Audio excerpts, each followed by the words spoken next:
As a community partner, I'm highly concerned. I'm a person who used to utilize the benefits. I help and I serve a lot of families who utilize benefits, and this new work 2-year work rule, it's concerning. It's especially concerning that prior they tried to do the work requirements in another state. It did not work out.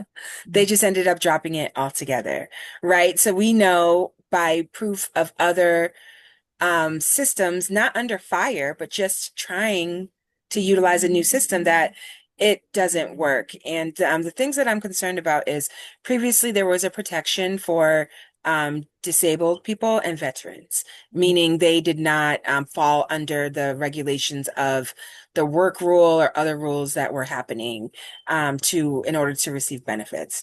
But with this new rule where you can only receive benefits for 2 years, and then you have to be working. Um, who is tracking that? Who's tracking that? The administration is cutting funding, which is making people lose jobs, which is already a system that was already lacking is now further lacking help, right? Getting someone on the phone, getting to a real person is impossible. Now we're lacking staff to do that. But this work readiness rule, it's going to make it impossible to implement, because how are we going to track who is working and who is not working?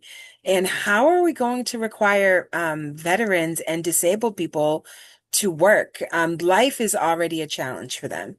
Mhm. They're living a challenging life. And then to put on them more stress regarding how am I going to eat? Where am I going to get my food from? Let's face it, a lot of people are not hiring veterans. A lot of people are not hired disabled people. They're looking at it as a challenge or as a burden.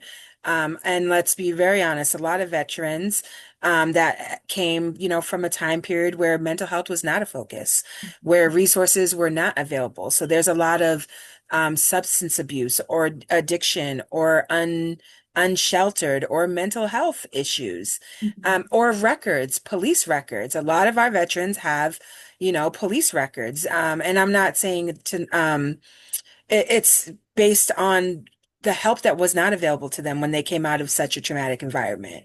So it's already a challenge for some of these people to work, but not only to work, but to actually find work and to be hired. Mhm. As we know, we've gotten a large influx of immigrants Mhm. within the city, which is beautiful. It's wonderful. It's amazing. But a lot of the minimum wage jobs, or those white collar jobs, they're not as readily as available as they were, because a lot of the new incoming population is also taking a lot of those jobs. So how are we expecting disabled people and veterans to go to work? And who's going to be tracking this? Mhm. That's a huge concern, because that is not just a check mark. That's an entire new system that needs to be implemented. And food is a timely thing. Hunger is a timely thing. If someone comes in and they're, looking for mass health benefits or looking for EBT benefits, and they're like, oh, yeah, but you haven't worked your work hours. Um, and what if they say, oh, yes, I have? Or, you know what I mean? Well, where do we go next? Who has the information? Who's qualifying that information? What is the process that is now going to be monitoring? And what is it? Was it 1 million people in the state of Massachusetts are currently receiving SNAP benefits? I Mhm. believe, don't quote me, but I believe that is the number.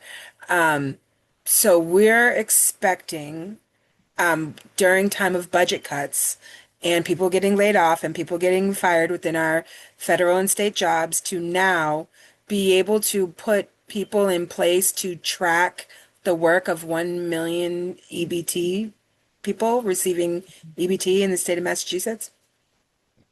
How is that possible? How is that going to work? You know what I mean?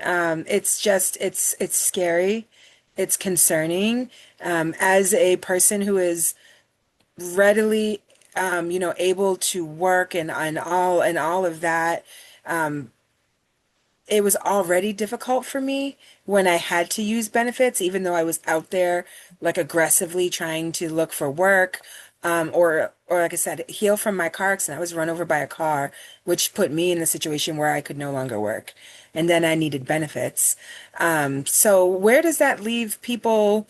Like I said, disabled people or medically on people who are unable to work, who no longer have that protection under the new Trump administration. It's concerning. I know that the access to benefits, although it was, a challenge to receive them, was, crazy.